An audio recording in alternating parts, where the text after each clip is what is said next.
Oli Luke, welcome to Focus on the Fun Stuff podcast. Thank you so much for agreeing to be on the episode today. I'm excited. I've been listening, and I think the one thing I love about this podcast is you have people who nobody knows who have wonderful stories. Like, that's good though, right? Because like the thing on most podcasts is you want like big names to try and pull viewers, but you're like, no, who's got the right story that can help, which is way more valuable. Oh no, thanks for spotting that. No, that is exactly what I've done. I've picked people in the last 16 years of my life where I go, I know that they've got some really good stuff to unpack here. Hence why you were on this today. And the other really great thing about this podcast so far for me has been reconnecting with people. So like we met back in 2012 or 13 or something around that time. And we were just saying before, I don't think we've really like had a proper chat since maybe 7 or 8 years ago. But I've been following your journey, and I'm excited to unpack everything that's happened most recently as well. So I should do a proper introduction as well. So Oli Luke, you are a copywriting marketing expert, and I've known you in an initial in an initial business earlier. But right now, the thing that I think is quite exciting is that you have such a niche within a niche business, Orange and Grey, and you help clients in the business of hearing care. Yeah, pretty much. Hearing healthcare, privately owned hearing care practices, mainly in North America, which is a niche within a niche. It's potentially so niche. Within a niche. I don't even think I would have the guts to go so niche within a niche. Maybe that's where I'm going wrong, actually. But we're gonna get to that as well. So how I always start these podcasts, Ollie, is just to kind of unpack like your earlier start of the journey, which I've known you through Scribble Mail, and if we could just kind of how you started in the marketing and copywriting journey. Oh, we could go really early. Let's do and it. Is there an age rating on this podcast? No. Okay. So when I was 15, I started my first business, which on reflection is borderline illegal or morally illegal. What was it? Which was, as a 15-year-old boy, I thought, right, I'm going to start a business. I'm going to sell stuff on the internet. What would be the coolest thing a 15-year-old boy could sell? What would make all his mates think he's the coolest guy at school? What would make all the girls think he's the coolest guy at school? And I had this genius idea that, right, I'm going to set up a sex toy website. No. Yeah, like if you build it, they will come. In both senses of the word. I really had like, this will be great. And I found a drop shipper. I set up a website. I built an e-com website. Really? And then I indexed it on Google. And I was like sat there pressing refresh on PayPal and wondering like, something's not right here. Like I've built the website. It's great. It's got a questionable name. There was an image on the front that was definitely just swiped off Google that would land me in a lot of trouble if anyone ever seen it. And no orders. And then I was like, okay, let's put a test order through. It worked, but still no orders. And I went to sleep. I refreshed it the next morning. I was like, something's not right here. And then I quickly learned like, okay, maybe I need to think about how I'm going to get people to the website. And then I was like, I'm going to make leaflets and post them locally. That wasn't a good idea. Interesting. All the worst ideas. Yeah, I'll post leaflets and walking around posting leaflets. And I remember posting one, walking down the road, and I looked round and a guy had just come out of his house like, like just the naivety of like a 15-year-old. So that was the first thing. And that kind of then got me intrigued about marketing. I was like, okay, well, how do I get people to the website? What are the options? Okay, adverts, and how do people find stuff on Google? And then what do they need to do to make a buying decision? So that kind of got me into the view of like marketing. And then it was a little bit like a drug. Like I'd learned a little bit and I'm like, oh, I want more. So I pretty much for my late teens went on almost one of those missions of like, I want to get every book, everything. It just felt like this new exciting world of, if you knew marketing, you had like the skill and power to do anything in the world. Like to be able to attract and convince people is a superpower. True. Yeah. So that very much was my first journey into marketing and entrepreneurship. And entrepreneurship wasn't the proudest thing on reflection, but it's a little more exciting than selling sweets in the playground. Yeah, that's the usual story, isn't it? Yeah, absolutely. And so before your next foray into entrepreneurship, you did, I think, a year or so at Entrepreneur Circle, which lots of our listeners will know about, which I'm sure was a baptism of marketing and copywriting. So when in my kind of mission of learning marketing, I came across Nigel Bottrell, and at the time I was like, oh, this guy is like he seems to be like the oracle of all information. Yeah. And then I was like, well, I don't really have any money to become a member of the Entrepreneur Circle. I was maybe 19, 20. So I was like, well, let's see if they've got any jobs available. And a job came up, in a sales job essentially.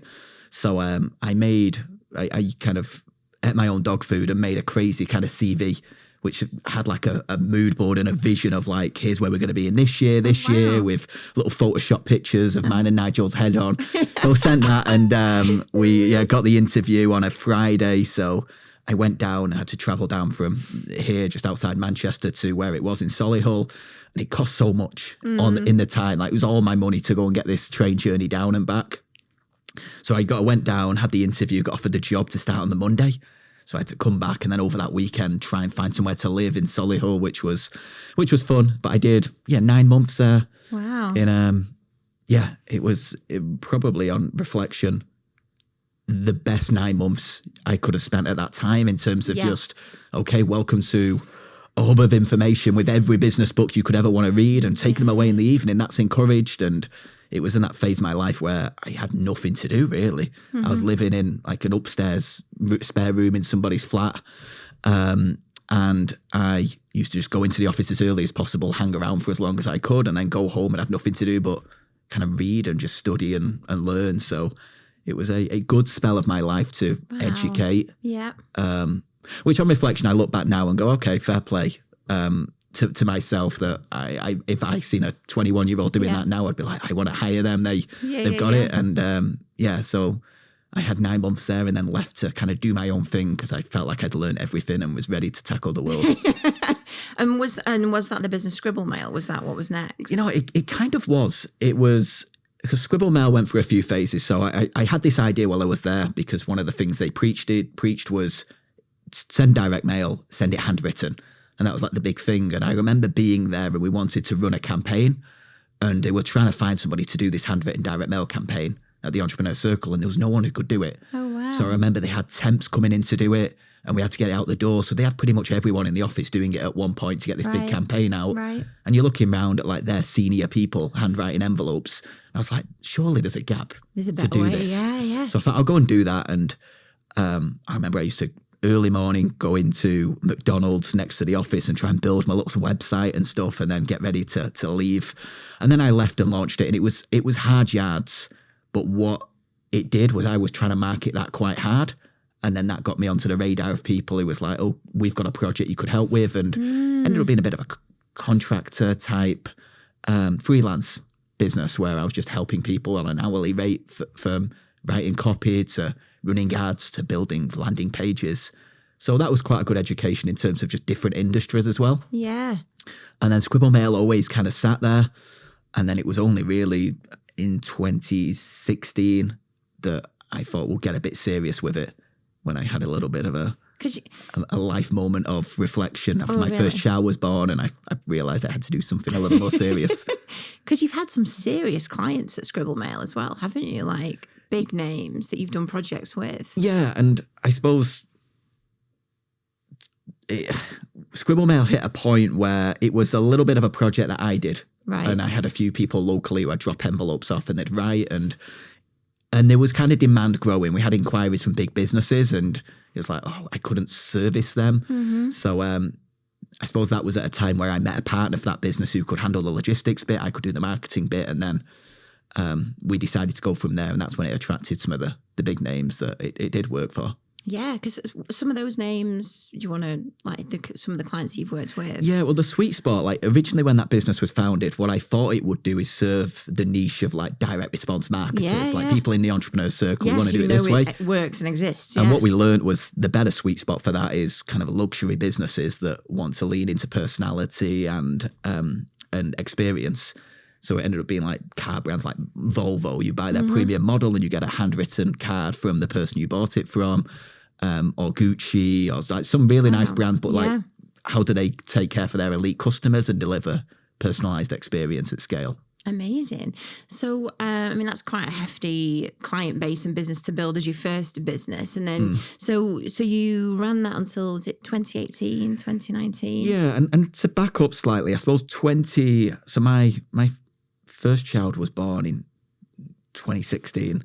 And I had a little bit of I built a nice business where I was just a freelancer, really. I had 5 clients that paid me a monthly rate, which was nice. And yeah, it's like a lifestyle business. yeah, it's a lifestyle business. And, you know, I was earning good money. Like a 26-year-old, I lived in a little apartment with my girlfriend, who's now wife. And, you know, we had like a business that was 6 figures in revenue, which was nice to be at. And then kind of son was born. I was like, you know what? I help these clients like do really big things. I'll write a campaign for them and they go on to make lots of money. And I'm like, I reckon I could just back myself to do this. I've got the energy. I believe I've got the skill set to back myself. So I set this audacious goal. It must have been 2017. But the goal was by the time I'm 30 to have built a £5 million business. So I started even documenting this and putting it on YouTube, doing weekly videos called 5 mil by 30. I stopped after a while and I took them down a few years ago because it's so cringy. It's so they're still there for me to watch one day when I'm feeling up for it. Show your kids. Oh, they're so painful. It's so painful to watch. But that kind of made me look at things a bit more serious. So that's when Scribble Mail kind of took off a little bit because it become like, well, let's play a bigger game. Yeah. And then the marketing agency, which I still run today, was also like the idea that then became a reality, and we built the team and goals in order to strive for something bigger. Amazing. And so the marketing agency you're talking about is Orange and Grey that you have now, ultimately. And I would love to talk a bit more about what you do there, because I think it's going to be so interesting for some people who maybe are trying to sell everything to everyone or market to everyone. But also just because you made a decision to put all of your energy into the one place. And I just want to ask, like, why did you not go, I'm going to do both? What led you to kind of go down the one path? Yeah, so we had both of these businesses that were in that growth phase, the first few years where you're trying to take something from nothing to something, and it's heavy. And the challenge I got, it was probably 2019, where it's like trying to do both at the same time. Energy is finite, and it's so hard from, you know, of course, burnout of things like that are the natural things that I was feeling. But the main one is like the depth of energy required to take something beyond nothing to something substantial. Yeah. Like, what are you thinking about when you first wake up? What are you thinking about? Those deep challenges you're trying to solve, like without very, very inch wide, mile deep kind of a focus is challenging. So I kind of realized that in 2019, and I was trying to balance both of them and working way too many hours, not doing myself any good from a health perspective, but also because of the energy was split, they were both kind of not moving forward as much as they could have. So I had to make the decision of like, which way do I go here? And that decision flip-flopped at times, but I decided to go with the agency route and then supported my partner in the direct mail company to say, like, you can take this on, and I'll try and support you as much as possible. But tough times, tough conversations. But because I think also just in that decision making that you did when you said like you trying to push it, and because ultimately I think what's been really apparent as well is that you wanted to push it past yourself and it to be a business with a leadership team, with a structure in it, with a formation, not that it's just the Oli Luke show. Like you're building something that you're no longer like right in the middle of the weeds with as well. Yeah, I think that's it with the agency. It's one of them, like, I never had the view of this is going to be this or this is going to be that. It was just like, let's try and just do good work and see what happens and build some momentum. So it has gone through phases of being like me and a few contractors, through to then a team, through to a team that was a lot bigger than it is now, through to back towards like a team that is now about the right size, and now a leadership team in place that are now taking day-to-day operations and really helping drive it forward without being spoon-fed what to do next. It's a beautiful place where it's at right now. Amazing. So let's dig in a little bit to the fact that this business that is very successful, is growing, serves an industry which is the hearing care industry in America. And did you just in the chat before you were saying that I think in the world is there like 1,000 of these businesses worldwide that's an actual potential customer base? It's kind of a niche within a niche. So hearing care is one of them small big industries. Like it's not something I even really considered was an industry before I bumped into the industry. But then you get into it and you're like, yeah, this is pretty substantial, right? This is Some of the big brands that a few billion in revenue on an annual basis. It's a problem that impacts 1 in 8 people. So it's a big medical challenge that we're going to run into more and more in the future as well, given our noise exposure. But you kind of get a mix in that industry. If you need hearing aids or you're concerned about tinnitus or hearing challenges, you can go to some of the big stores like Costco's, which will dispense hearing aids. You have Apple now in the market. But like the sweet spot are those privately owned practices, the ones with an operator with big heart and soul that have trained for it, open their own business. So kind of our sweet spot has been them. And as we've learned over time it's a certain type of them. There's a lot in my view that want to be the audiologist, the hearing care professional first, and then really want to not think about the business side. The ones that we like working with are the entrepreneurial ones that see the industry changing, see circumstance changing, want to run a good business. And in terms of privately owned practices, I think there's about 7,000 in the US, but that's varying in sizes from a couple of $100,000 through to many, many millions. And we've kind of found our sweet spot. So we've got a small market that we go after. Wow. And how did you bump into the industry? Very accidentally, and I can't take any credit for this in any way. So back in the days where I was kind of a contractor working with a few clients, helping them, I had a client called Phil. He was launching his book at the time, and I was helping him from the marketing from that perspective. And we got on well, we work well. And he does a lot of speaking and training and consulting, and he was doing consulting and training in this hearing care industry. So he was doing a lot of work, and one of the things he had was he told them what to do and then watched that they either didn't have the resource internally as a practice to do it, or the marketing agencies in the industry just were built for scale. Therefore, anything outside of the very clear box of what they'd set out couldn't be done. So that's where he had a conversation to be like, we could probably do something to support some of these practices. Could you help implement it? And I was kind of like, yeah, we'll see how it goes. And he invited me to a small event he was hosting in Houston. I think it was about 15 practices across Texas that had come towards it. And I went and just shared the very straightforward marketing things that felt logical. Like marketing 101 kind of thing. Yeah, just right? Like, let's look at your website. Like, why is that there? Schedule an appointment. That's that's like having a marry me button on a dating profile for somebody who's concerned about just like some obvious stuff. And then at the end of the day, a handful of people was like, can you guys just help us to implement this? Oh, really? So we kind of nodded, went to the bar, had a beer and panicked. Like, oh, yeah, we're going to have to now come up with a plan. And then we had a client a couple of weeks later that was coming on board, and a few more from there. And that was those crazy days of like just hustle through. Wow. And did you ever have any, anybody listening to this who has a service which can serve lots of different people and is potentially thinking like, I'm trying to do a bit to the affluent, to the person down the road, to, all the different demographics. Like, did you ever have any concerns about going so deep into that very particular niche? See, I see it the other way. I think the more specificity you have on the types of types of customers, types of clientele that you want. You're on your own podcast. The easier it is. Yeah. I couldn't imagine trying to build something for everyone because I wouldn't even know how to market that. I think marketing 101, to go back to it, is market message media, right? You've got to have clarity on who you're trying to reach. And then from there, everything else becomes a lot easier for what needs to be said to them, the evidence you need to present them to show that you can achieve the outcomes they're looking for. I almost look at it the other way. Like, if you're trying to target everyone, you're targeting no one. You've got no chance. It's just unless you're Greg's. Yeah, right? They're the only ones that can target anyone in the world. And everyone loves a Greg's. Yeah, absolutely. So, and just to delve in a little bit further, is someone thinking, okay, yeah, I get that. So I've got, old, young, middle class, affluent, like all these different clients, and maybe they do a bit of a client analysis or audit of maybe like their best, most profitable clients they enjoy working with the most.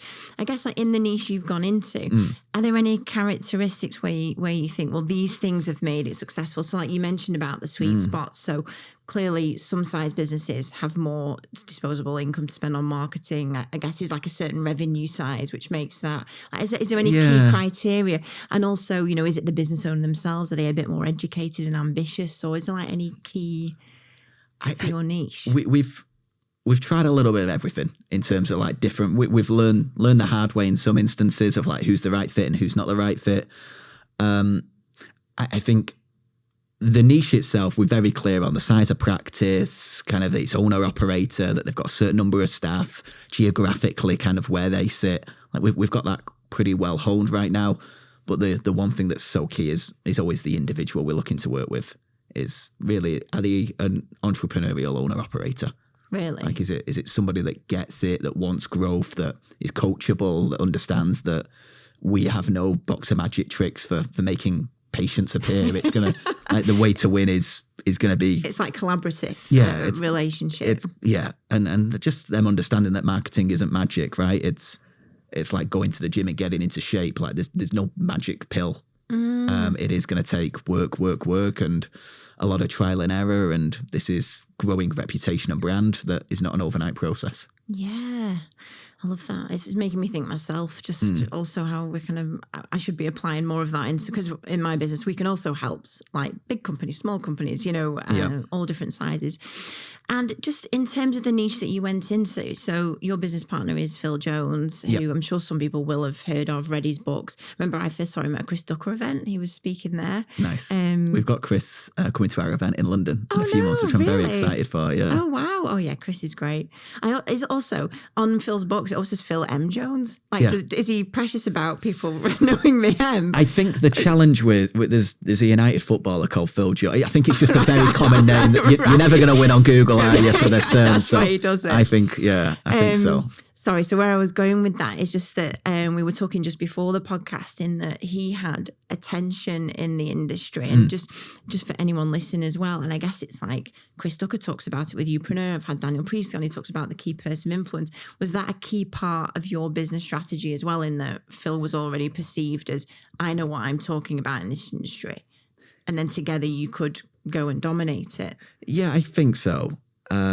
And I cannot take any credit for even thinking like this in the time. I was just like, yeah, you've got people who need help. I'll work with them. Yeah. It wasn't a strategic. Yeah, it wasn't. I wasn't strategic when moving chess pieces around. I was just a little more like, yeah, I'll help. Sounds good. Yeah, give me a shout. What you need? Yeah.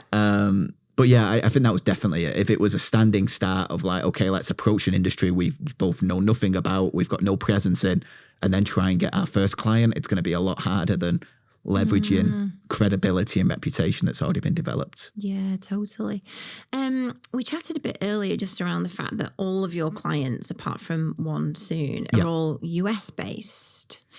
And but all of your team are UK based predominantly, is that right? So we were talking about time zones and things, and I think it would be a good topic to dive into, in that there might be some UK based business owners listening to this who think, I'd love to serve the US, but it feels geographically too difficult. It feels like, how do I get clients over there? I know obviously Phil had been speaking at events in the US, but just can you kind of like break any preconceived ideas people might have about the ability to just go and market and win clients in the US? Yeah, I had the belief, because I had UK clients and US clients just felt like scary aliens, right? It's like they're just... Because it is a very different culture there, isn't it, in all respects? Yeah, absolutely. I would struggle to now build a business with UK clients having experienced US. I love the US. I love the attitude. I love their approach to things. I think that entrepreneurial achiever style DNA of always wanting better and growth, and the American dream. I think it's great. I'd say the lessons I've learned, because we got a few initial clients from what Phil did, and then we've had to grow clients through reputation, brand, and almost our own marketing efforts. So I think attracting American clients, if you go after them, is very, very easy and achievable. And I think there's some form of gravitas to working with a British business to the US, because our accents are apparently way fancier than which is definitely accidentally helpful. But in terms of logistics and things like that, I think they're probably the biggest sticking points that stop people from doing it. Like, okay, time zones and what we're going to charge in pounds and dollars, and how's that going to work? And there's always things like that. But from my perspective, they're all solvable challenges. Like I don't work till 2 a.m. in the morning. I have one night a week, which I'm like, okay, I'll work till 10 o'clock tonight and schedule calls and we'll plan around it. And most US clients from Florida through to or even Nova Scotia in Canada, which is 4 hours behind the UK, over to Alaska, which is 9 hours. We just make it work. They expect that calls will be in the mornings and they're rarely going to be afternoons. And that works. I think if it was a very reactive business, if we were IT support, then it'd be a more of a challenging. But given that most of our work is like planning, prepping and navigating change and keeping them one step ahead, it works. Amazing.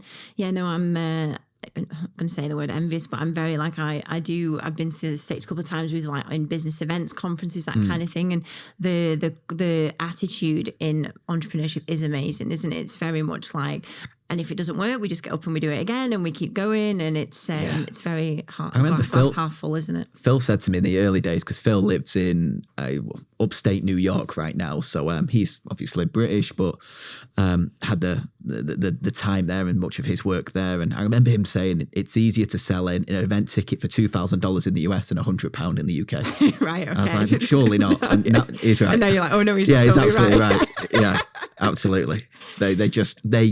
And maybe it's the belief around investment in education and the appreciation of education, which is very different in the UK because we just take for granted education. Yes. Yeah, they are very self-development focused, aren't they?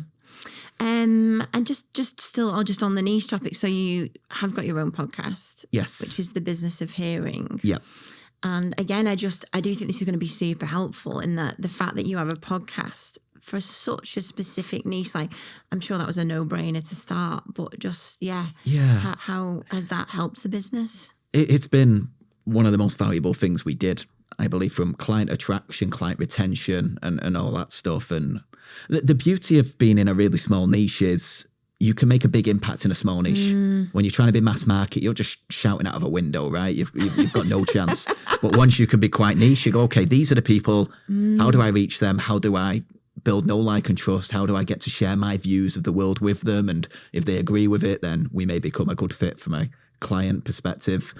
But yeah, I'm a huge fan of niche, and the smaller and tighter the niche, the better.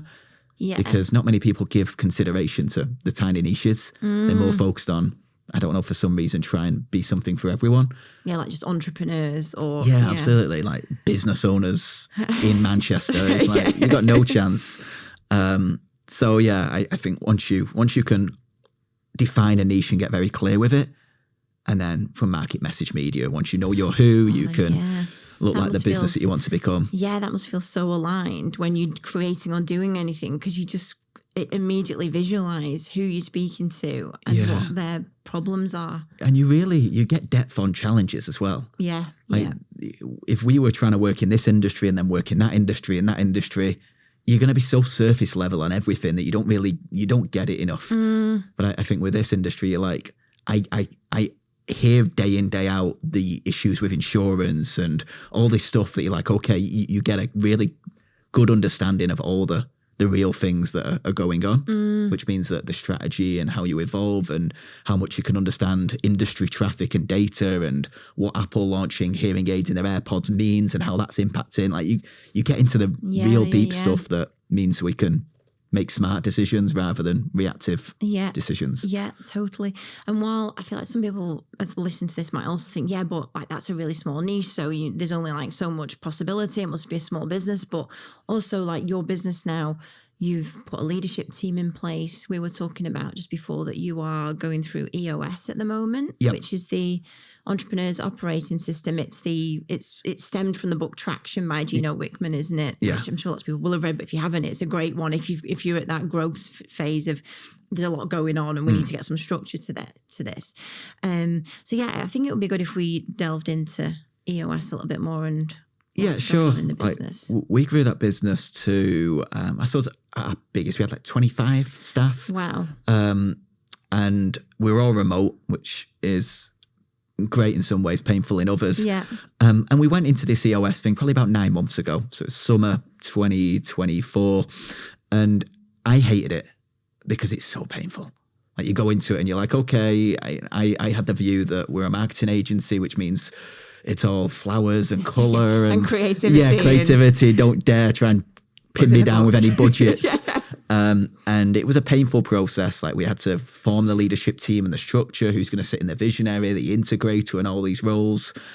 We had to get real clarity on values and vision, 10-year vision, 3-year vision, 1-year vision. And then we had to, as a result, be cleaner in terms of like budgeting and stuff like that. It was just a painful process to go through, which I didn't really enjoy, but we kind of through the pain now, and now we're kind of getting the traction, the momentum that we hope for, which is a leadership team, which means 2 of the founders of the business now are not really involved in active day-to-day operations of the business.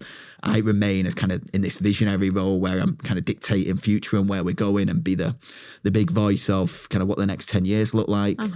And then, our leadership team, who've all grown within. Like we haven't gone out to hire anybody who's existing in a leadership team. Amazing. We've grown from within, and they've been wonderful. Like they take the reins now, and 90-day rocks, so everyone knows what everyone needs to do in order to move us towards our vision and goals, and it's all going nicely. We had our L10 meeting, which is essentially the meeting that you've got to run as a leadership team today, and it's wonderful. Like they come with what's going on, their updates on anything, the issues they're facing to prevent them from delivering actions, and support, help, and momentum continues. Amazing.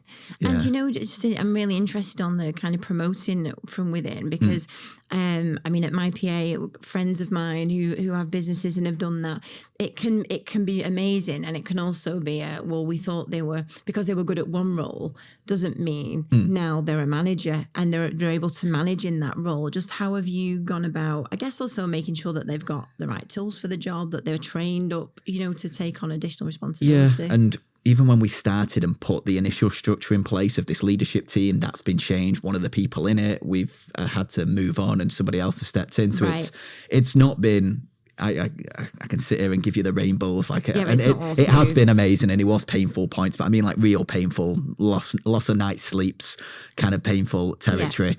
But I think we look at the people we've moved forward, and some have been a bit of a gamble. Like, okay, they're great at their role, their attitude seems really good, they're aligned to our values, let's bring them in, and then we'll kind of watch them from there.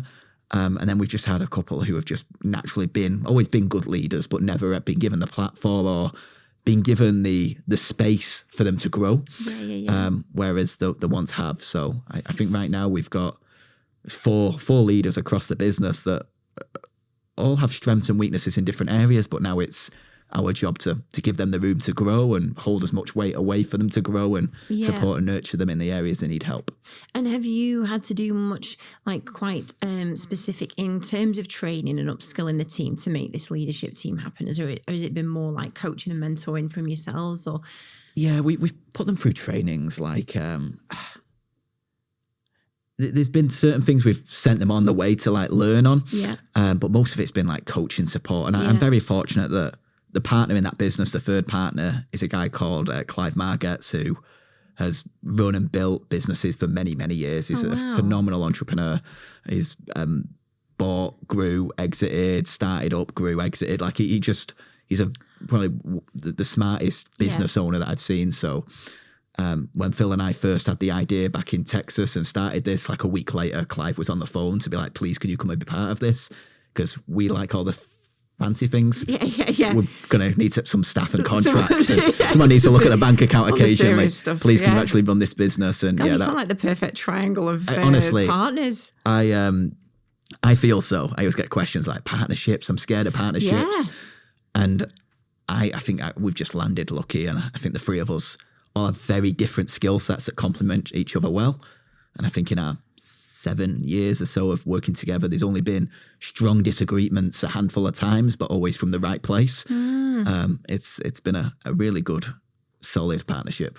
Sounds amazing. Yeah. And in terms of like the vision that you talked about, like do like your 3-year vision and so on, obviously I don't need to go into detail, but again, just going back to the fact that you're in such a very specific niche, what does the immediate term vision look like? Is it more about just really dominating and growing more in that space in other geographical areas, or just to kind of somebody's thinking, oh God, this really sounds fantastic, being so clear on one sector. Like, but does it mean I have to have a really small business or?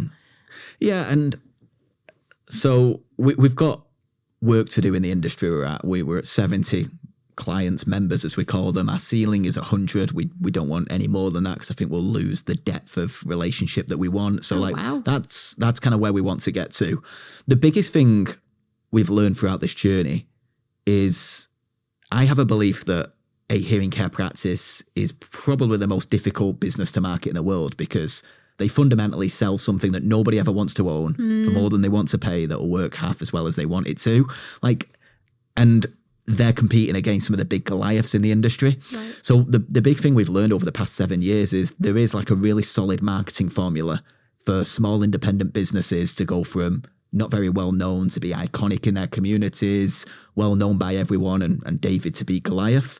So I think the big thing in terms of our vision of where we're going to get to is continue to support that industry with the depth that we do, but really take some of the key learnings and help more independent businesses to go, here's what worked in this industry, which was really difficult, go and do it. So we're writing a book this year, which will be like the formula of how you go from unknown to well-known in communities and how kind of small independent businesses can grow market share and stand up on their own 2 feet. So that's going to be more of like where we go in the future of like, can we take the learnings and lessons from this industry and the continued learnings and lessons, and can that help more people?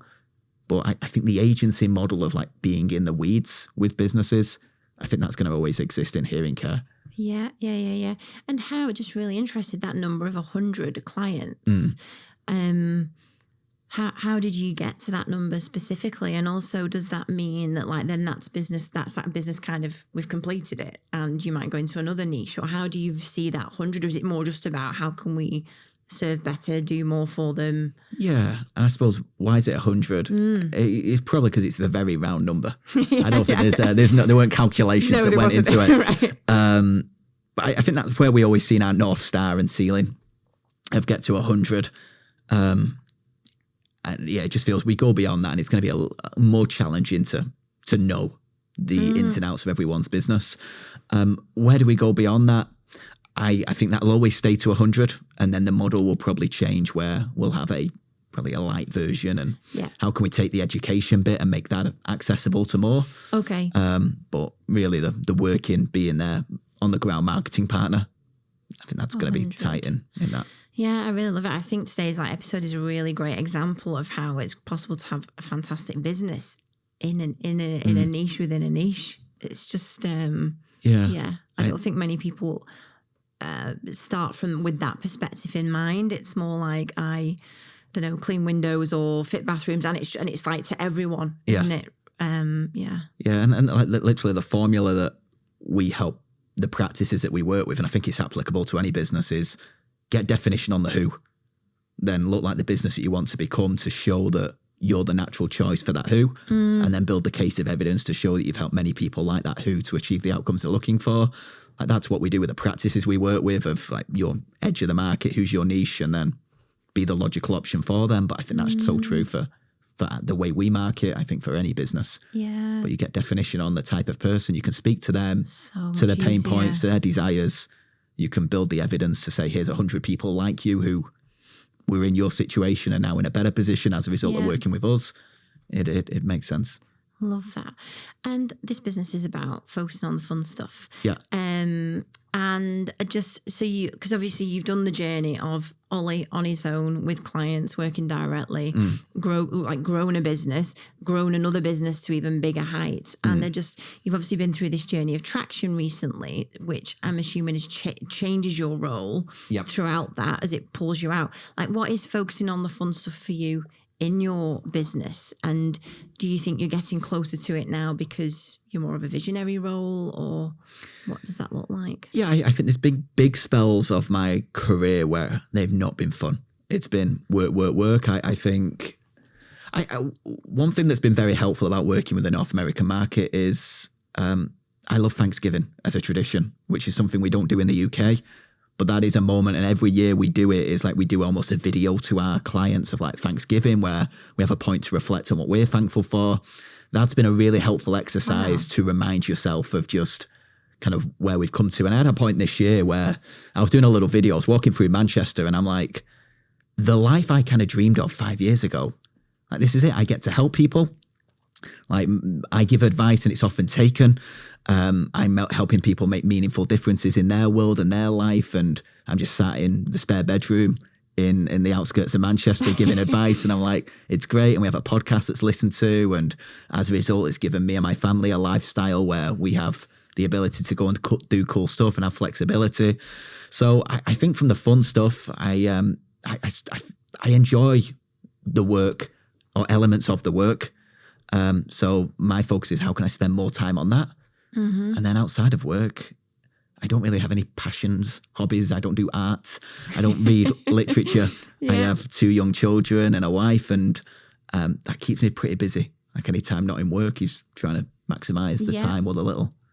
And in my opinion, you started that family journey quite young. Like, I've not been married, don't have kids, but I remember even back when you just seemed so young, you were getting married and having kids. And just how have you managed that journey alongside everything else that you've done?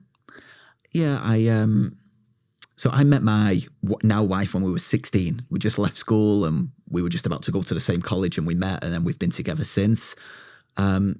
So I suppose on paper, we were quite early when we got married, when we had kids, but we've been together, 16 years now, and I'm 33, which is crazy. Wow. I've known her more of my life than I didn't. So it's mad like that. But we had our first child when I was 25, got married at 26, and then we had our second child, maybe when I was about 30. So, I think the way that's complemented everything is it helps that she's awesome and she gives me the freedom to go and do what I want to do and looks after kind of family life. But no, it kind of, it's not, it's just kind of worked. There's not been a situation where it's not worked or it's just been integrated and part of it. And do you think it's made you more focused on, well, no, I can't like dedicate 24/7 to this because I've got a family life? Or has there been times where like, I am working all the hours and this wave will come back around and then I'll be out of it again? Yeah, there's been waves where I work too much. So I think of our first child now. So, I was 25, and then but between that 25 to 30 age was when I was like having these 2 businesses and I was on the road a lot. I missed too much. I didn't do enough with him when he was little, and I tried to be around, but even when I was around, it wasn't present enough. So that's been a good learning that I've taken into second child. Yeah. So I think being more rigid right now is key. There are non-negotiables. I got to take my 3-year-old to footy tots on Tuesday at 3 o'clock because that's the promise that he looks forward to. And I'm there for tea time and I do the school runs in the morning. So I think you've got to build the business around those things. If the business got to a point where it was stopping me doing them, then all of a sudden it's something's not right somewhere. Be a problem. Yeah. It's hard, isn't it? Because also, like when you say that you realize that you would have liked to spend more time, I guess is also an element of you wouldn't have the freedom potentially now because you've got to that place in the journey, the people that you've met, meeting Phil, it's absolutely. It's easy to connect the dots backwards, isn't it? Yeah. But yeah, it's one of them. Like you've got to make sacrifices at times for the long-term benefit, and I think I did that. So yeah, there's no real regrets about that. I make up for a little bit of lost time, and I wasn't the worst father in the world. I wasn't like not present in any, but I could have been better. But it all works out, and the little pompous child now walks around getting dropped off in his Porsche every morning. He's pretty happy. So he's got away all right.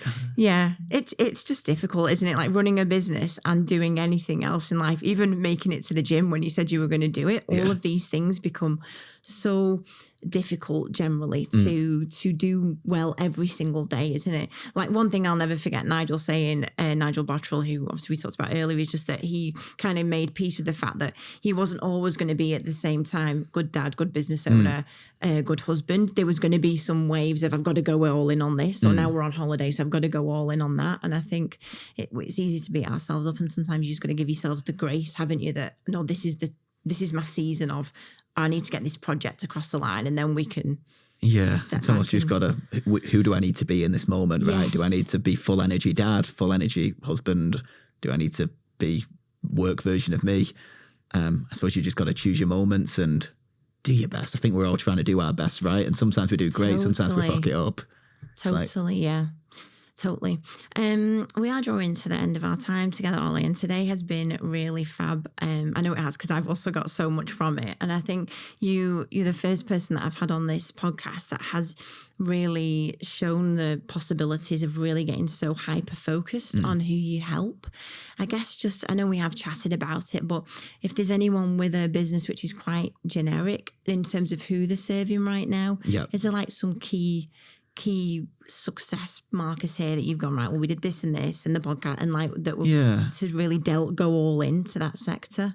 Yeah, and it's a hard one, right? Like choose, as you said before, the window cleaner of like, where does he focus, right? He's got residential, he's got commercial, he's got a little bit of everything. I'd always kind of Venn diagram it of like, what do you enjoy the most? And then what's actually makes sense financially? And kind of what sits in that middle is kind of what you're predominantly looking for. I remember back in early marketing days, the one thing that I always used to think, and I think Frank Kern first said it, was like, if you only got paid based on results, or if you only got paid based on like the outcomes you had generated for people, like what would be the thing that you did all the time? Oh, wow. And I was like, it's a good actually, it'll be those type of businesses doing exactly that. So it's a hard one to go like, I service everyone. How do I niche that down? But it's a little bit of like, what's working now? If you could only get paid based on like you doing the work you enjoy, or you doing work that pays you the most, whatever it would be, it's a bit of a soul search. But that would be the starting point of just trying to get clarity. And it feels scary because even if you do get clarity and the window cleaner goes, high-rise apartments are my thing, you've still then go, well, that's my thing, but I've still got to service this existing business, and how do I transition? Yes, of course. And I think that just the reassurance that you've always running two businesses, right? The one you're building and the one that you're running, and they can go simultaneously. Like you can still keep that business as this one grows and then drop this when the moment comes right. I love that. Because that is true. Is a lot of people here won't be starting a business from scratch. It'll be like, well, I've got this existing pot of everything, like all different kinds of clients, good ones, bad ones, some that pay me a little, some that pay me a lot. Agreed. And using that analogy to kind of go, well, it doesn't mean I have to throw out the baby with the bathwater. It's like, let's just start slowly. And even the website and who you are today in the market. Because I always think like once you've got your market, then you've got to look like the business that specializes in serving those types of people. So like if that becomes the future business that you're building and attracts new clients and goes through that model, that'll eventually either the churn of clients will disappear, or you've got to make decisions to bring some contracts to an end. Yeah, definitely. That is fantastic advice. It's been a pleasure today, Ollie. I've really enjoyed it. Likewise. There's been so much good marketing stuff in there. Generally, I think just like a real eye-opener for somebody that's trying to do everything to everyone and probably not enjoying it very much in the process. Today has been fantastic, Ollie. Thank you so much for being on Focus on the Fun Stuff. Thanks for inviting me.